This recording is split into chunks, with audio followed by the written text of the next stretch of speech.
guys, it's that time again. It's Crafty Goals with Amalia 2020 time. As I move the camera around, if you happen to see Halloween cards in the background, that's because I'm still in Halloween card land. I'm hoping against all hope that I can get these finished today.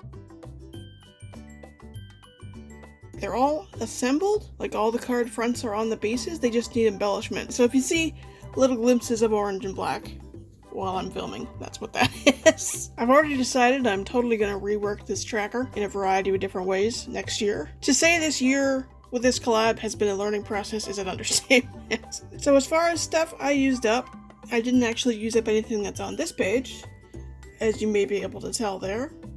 Damn you Halloween cards, because yeah, that's all I've worked on this month. I did get a little bit of decluttering and organizing and Evernote cataloging done this month, so I'm happy with that. As far as social media, I get 4 YouTube videos up this month, which is fine because that's essentially my goal, 1 per week. And again, just 1 Instagram post. I think I showed you it in my Michael's haul. Once again, I've been ignoring my Facebook. I'm sorry if anyone's even still in that group. I apologize. And then I'm still in 2 collabs because I've been so busy focusing on my Halloween cards as well as focusing on some other ideas and actually working on my Etsy store, sort of, kind of, not really. We'll explain that in a minute. Yeah, I totally forgot to go looking for Christmas collabs for this month. Etsy, I actually got a little bit of progress. I still haven't actually started the store, but you can see in photograph products, oh my god, I did things. Now this ended up not turning out the way I had anticipated. I mentioned I went to college for photography, but that was about 13 years ago. I started there 13 years ago. Started September 2007, graduated June 2009. It was a long time ago, and then due to a variety of circumstances, I got really burned out on photography. So as it turned out, judging by the photos that were on my memory card, I hadn't touched my DSLR camera in 5 years. So I'm basically having to relearn how to use it. Plus, I have 2 lenses. I have a zoom lens and a prime lens, which is a lens that doesn't zoom in or out. The intention was to use the zoom lens to shoot my photos, because with the prime lens, because it doesn't move, I have to back up quite a bit in order to get everything in frame. So the goal was to use my zoom lens, because I can adjust, right? Yeah, I don't know what happened to my zoom lens, but it doesn't want to focus anymore. And it's really expensive to replace. And I doubt it would be particularly cheap to repair it because it is very old. So I'm now trying to take product photos with a lens that's not really made for product photos, at least not in a small space like I have. So basically I'm having to relearn how to use my camera, figure out how to take product photos with a lens that's not really for product photography, and then once the photos are taken, I have to reteach myself how to edit them because I haven't really done any serious photo editing in at least 5 years. And part of relearning how to use my camera has been forgetting that my camera underexposes. So I only took pictures of about 10 cards to start to make sure that I was doing it right. Put them on my computer, discovered that I wasn't hallucinating, they were underexposed, even though there's like a little meter in the camera that says, hey, there's enough light on your subject, or hey, there's too much, or hey, there's not enough. And I forgot that on my particular camera, when I have it at, hey, there's enough light, it's actually not quite enough light. I don't know why, the balance is off. So I have to have the meter say there's a little too much light for there to be enough light. So basically all my photos were too dark. So I had to go back in and reshoot those photos, and then, like I said, reteach myself how to edit them. It's going to be a longer process than I anticipated, at least at the beginning. So I've kind of figured out that I'm not going to be launching my Etsy store in 2020. So my soft goal now is to potentially launch by like January 15th, because that'll be after the Christmas rush and after the initial post-Christmas no one can afford anything, but it's still going to be like a month before Valentine's Day. I don't know if I should just skip Valentine's Day and aim for the spring so there's more time to like get products photographed. I don't know, but I've come to the realization with the amount of relearning I'm having to do, plus I gotta learn how to make an Etsy shop and how to run it. Basically, I'm not gonna get this launched by the end of 2020, but that's okay because at least I'm making some progress. That was a very long ramble, I do apologize. Then I also just worked a little more on my destash and things like that. As far as other materials I used up 61 sheets of cardstock. I used up this entire 100 sheet pack of the 110 pound black cardstock, and then I don't know where that one came from. I think I used up one of the 62 pound or whatever it is for matting and stuff, but I ended up using a lot of this heavier stuff to mat layers and stuff, and I'll show you why. Okay, so I don't have any of the super messed up ones immediately on hand, but they're floating around. But you see that? The ripping?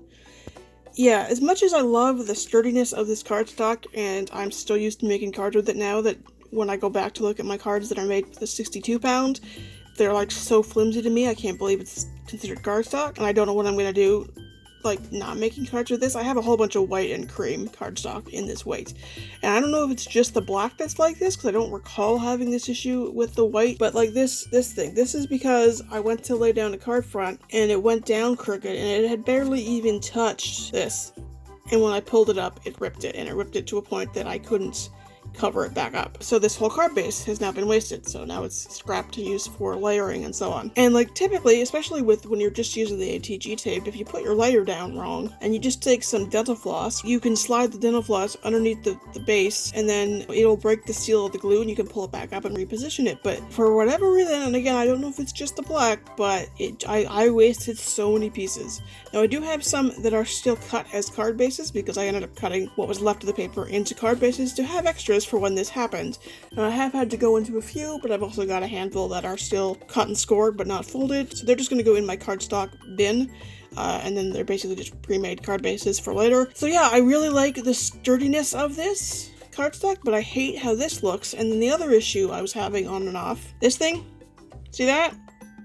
Yeah, that was happening when I would fold the cards. And I had some that did it much worse. And I thought it was because when I was scoring them, I was pushing too hard because it was a thicker cardstock, so I was pushing harder. And I figured out a happy medium between pushing down too hard and not pushing down hard enough.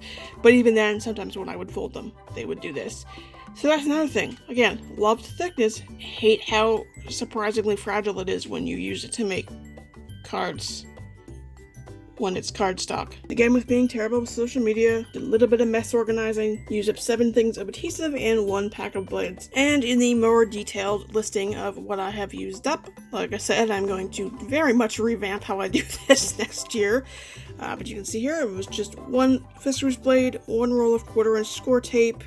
I forgot to write in the cardstock because I was keeping track on a post-it note, so I had to write it there. And then 5 of the ATG rolls and 1 1/8-inch score tape. I can't say that apparently. And so yeah, basically all I used up was blades, cardstock, and adhesive this month to try to finish these freaking cards. Stuff I made in 2020, November. 2 finished Halloween cards. By the end of November 30th, I had officially fully completed 2 cards. I don't even know how many.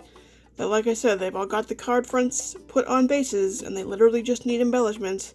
So I've already finished a few more today, and I'm hopefully going to power through a ton more. Yeah, I spend a lot of time making and not a lot of time finishing. Something that I have been thinking about too with these cards, should I even bother doing a project share in December? Should I just finish them, put them aside, and do a project share after Christmas? And focus on doing some Christmas projects and getting those up, because they're already a month out of season at this point. I do of course want to share them, but they're still going to take some time to finish.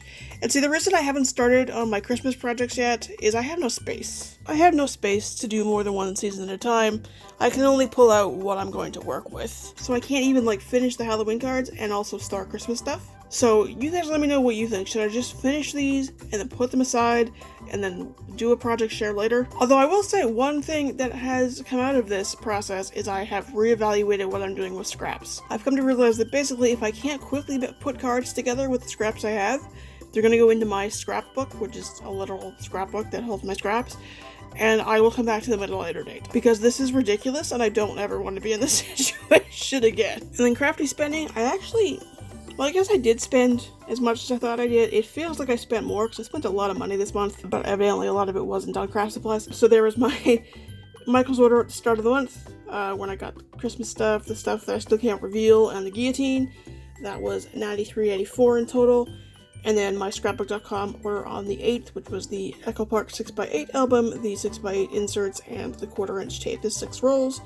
That came out to $33.16 Canadian, which totals out to an even $127. And there should be one more item on this list. I have to refilm this because I said at the beginning when I was talking about this that I wasn't going to go into detail because I'm saving that for a rant video if this doesn't get corrected, and then I probably started ranting, so we're going to try again. Basically, I placed a very large order with Michael's for the Black Friday sale, which had started on Wednesday instead of Friday. I placed it on Wednesday. I got the "yes, we got your order, but it isn't ready yet" email, and then like 45 minutes later got the "we're processing your order now" email, and then like 48 plus hours later at like 3 in the morning I got 16 automated emails telling me that my entire order had been canceled, quote unquote, at my request.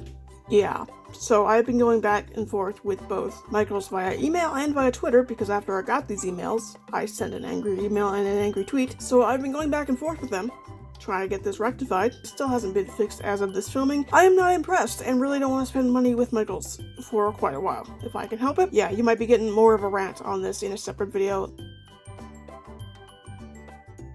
But yeah, there should be another large order on here that's not here. So that's it for November's wrap-up, with a bit of a rant at the end, despite my trying not to rant. The word of the month is joy. I'm not really feeling that joyous right now with the whole Michaels thing. I am joyfully anticipating reworking how I track things and what I track and why. I am enjoying this collab. I'm just looking forward to restructuring how I go about doing it. Everyone who is involved in this collab will be listed below as per usual.